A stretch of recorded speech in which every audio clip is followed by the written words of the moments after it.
Hey everybody, David Stout here, David Stout Outdoors. We're doing our first segment, 2022 on the hook. We had a tournament last Sunday, February 13th on Lake Hartwell. There's a spring series opener. And got the winners here with me. Dustin Welborn, Jesse Lamb, congratulations y'all. It's a good bag, a little over 18 pounds. It's a good bag of fish. Yes, sir. And we had a lot of big fish weighed in. I think we had 77 boats. We had, I think it was 307 fish weighed in. It was like 700. And I think it's 700, a little over 710 pounds. Yeah. Total weight. A lot. Yeah, it's good fish. A lot of people didn't have 5 fish, but they have a 5-pounder. You know, so I mean, there's some good fish weighed in. Hartwell's really producing right now. Got the Classic coming up next week over here. And I look for them to come in here and really do good. I know y'all are hoping they don't get 18 pounds a day, though, aren't you? I've looked at it now. Hey, if Gerald Swindle comes in and gets 14 pounds, you can say you beat Swindle. Hey, I'll just put it to you like this. I've looked like for the major tournaments this year. We've weighted the most out of the BFL. You've done good. Yes, sir, you have. So that's accomplishing for us. I believe our elite tournament, which was the week before, 1821 or 1829 is what it was. We were 1829. Yeah, we had 1849. Yeah, So yeah. we had a little more. Yeah. We got some good fishermen in our trail. We do. There's some good. There's some quality guys that fish against us, you know, and they're consistent too. So you always got to worry about what they're gonna bring to the table. Yeah. So. Well, you know, you just go out and do the best you can do, and obviously y'all were on them. Yeah, That's great. We had the right game plan set up that morning, so that's right. It paid off for us. Well, let me ask you something so they can find out where you fish and they can do better next time. There you go. When y'all left out of Green Pond, did y'all head north or south out of Green Pond?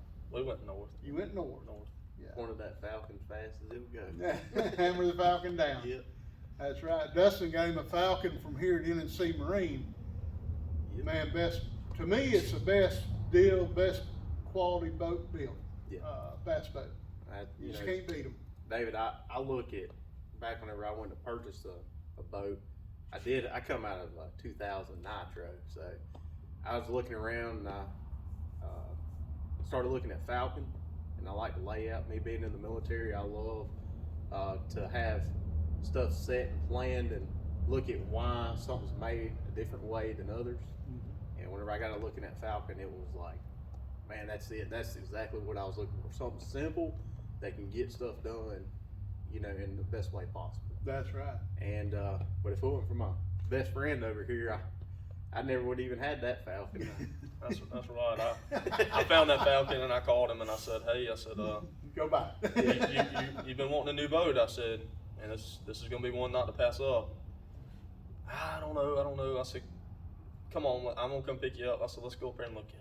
Sure enough, we come up here, looked at it here at NNC, and it was game on from there. I mean, next day it was on the back. That's right. What sells me on the Falcon, what first sold me on the Falcons was that great big old front deck. Yes. I mean, you could put a tent on it and sleep on it. It's huge. You got plenty of room, but the quality of the boat, they are built so good. I mean, they're just, you know, they don't mass produce them. They, you know, another company advertised one at a time. The Falcons are built pretty much one at a time. Yes. They welcome people to their plant to go in when they're building them, watch them, you know, take them a tour of the plant right here in South Carolina, and it's a good boat. Yep. Good boat. I'll tell you, David, I went over to the Falcon plant when I bought mine, and I figured it'd gonna be, you know, it's about a 3.5 hour ride from up here in Livonia, and I figured I'd be there about 30, 45 minutes. Well, I'll tell you what, after speaking with Tim and Jesse Elder with NSC, he got me hooked up with Tim and Opie. I ended up being over there a lot longer than planned on, you know. And they're a bunch of great guys. They are. Build a heck of a boat that I love, and they take you in like family. I tell you. That's that. right. They sure do. They sure do. It's yeah. I mean, you know, these other boats, they're built good. And you can go tour their plants too, but when you go tour their plant, from what I understand, they just take you kind of through it and that's it, you go home. Yeah. You know, like I say, Falcon makes you feel like family. Yeah. And They do. Tim is great. You know, you was talking about the front deck on that boat. He said it earlier. He come out of a 2000 Nitro. That deck was on that boat was nowhere near the size of this Falcon. And you know, I used to fish off the back of the boat, which was fine because we didn't have a whole lot of room up there on the front. Now we fish off the front of the boat together. I mean, if you see us fishing, you're gonna see us both standing up there on the front deck, and it makes a difference. It's because It does. we can literally work and fish off that front deck together without any troubles of being elbow to elbow, you know. So it's that deck has been awesome for us. Well, how deep was these fish y'all was catching? They were in that 20 to 35 foot range. 20 to Just, 35. Yeah, good deal. Pretty easy to find. No, not really.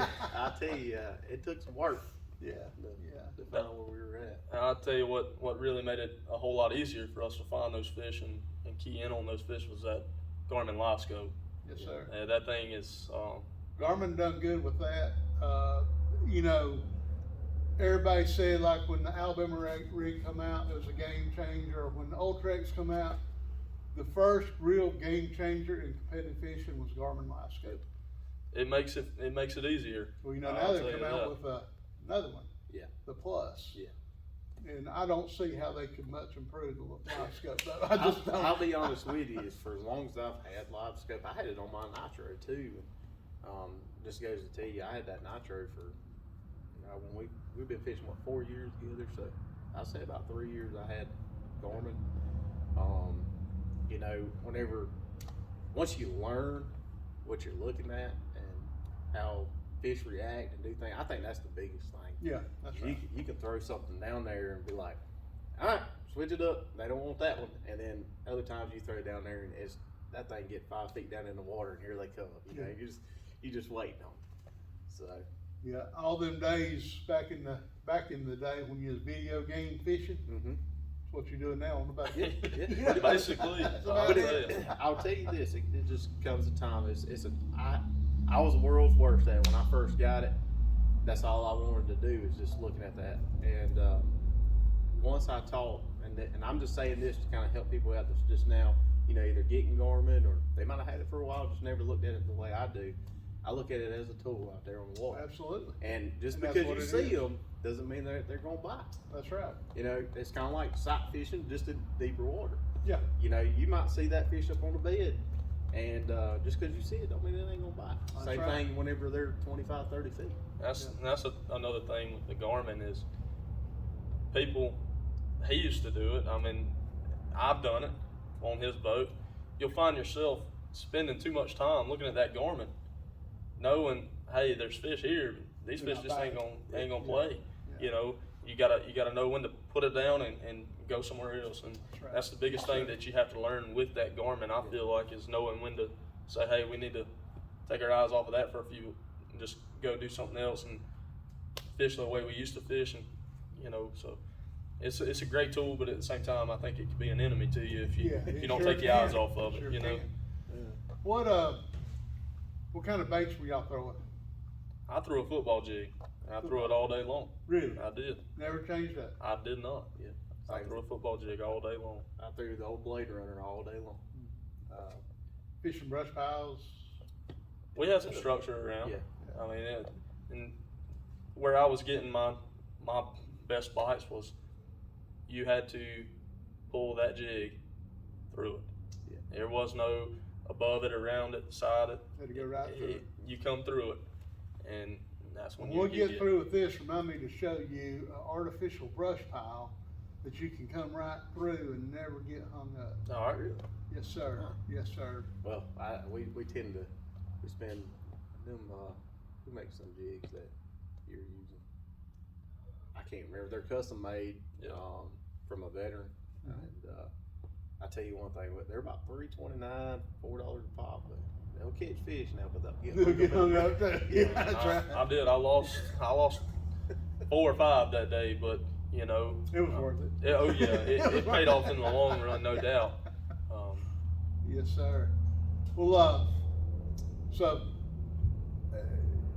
25, 30 foot deep, jig and blade runner.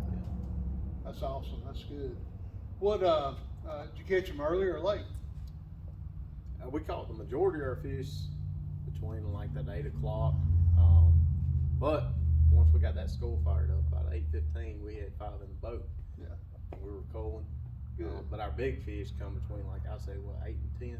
8 and 10. That 8 and 10 range is when we started catching some better fish. And So you could have weighed in at 11 and been just as good almost. Well, yeah, I would say for the most part, yes. I mean, we wouldn't have been far off from what our final weight was at 11 o'clock. After that 10 o'clock range, you know, like you said, at 8 o'clock, 8:15, we were culling our first fish. And from that 8 to 10 range is when we put 2 5s in the boat. I put a 4 in the boat as well as a 5.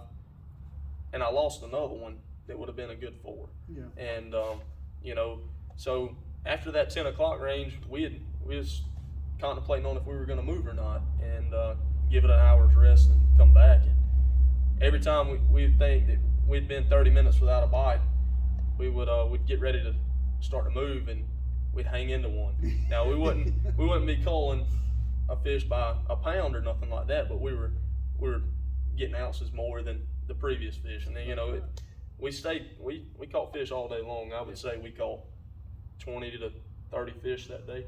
Wow. I mean, That's we great. caught a lot of fish, but you know that our biggest fish came in that 8 to 10 a.m. range. Good deal. And that's just showing what a good fishery this lake is right now. Yep. You know, Absolutely. I know they work hard to keep it that way, and we really appreciate that. Neil Paul and DNR, they work close together. We send a report in after our tournament so they can see what we weighed in. I'm sure all the other ones do too, and try to help them out. But they're doing a good job. So practice time. I said, y'all work different shifts at different times. So you're able to practice some during the day where a lot of people that have a 9-to-5 job really can just go after work. How much time do y'all normally spend on the lake before a tournament? I get to put in a lot more because I live right there on Hartwell and everything, whether it be 2 or 3 hours or even an hour and a half, there's a lot of times I'm out.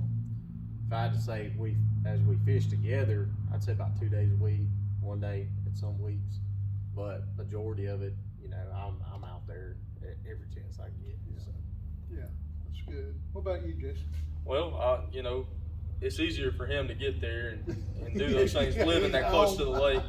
You know, I stay about 20 minutes from Dustin here, and there's days that, you know, maybe he'll work an early shift and I'll work a night shift, so we don't get to go together, and that's when he utilizes that evening hour.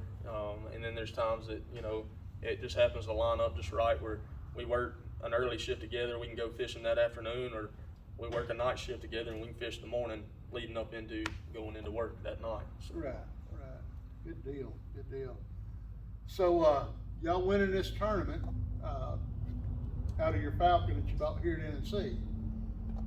You buy a boat, new or used, at NNC Marine or Boat in Atlanta, which are owned by the same people, and you get a little bonus money.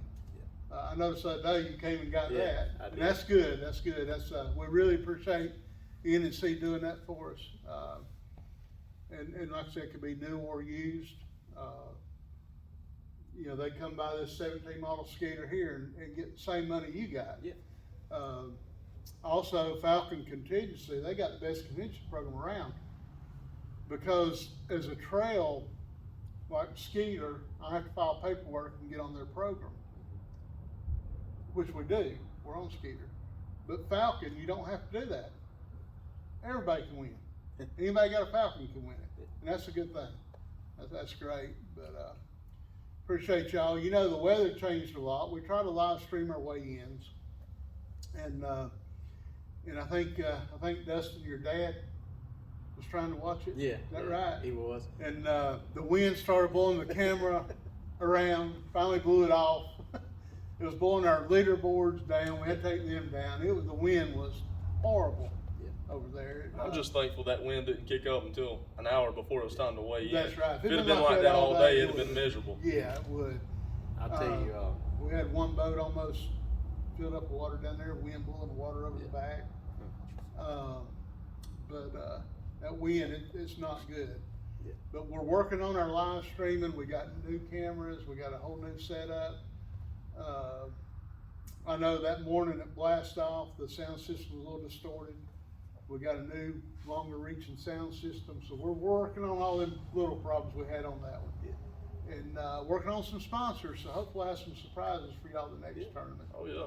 And our next one is March 27th. Yes, sir. Green Pond Landing. Y'all come on out and fish it. If you don't get to fish it, come on over at 3 o'clock and watch these guys weigh the fish in.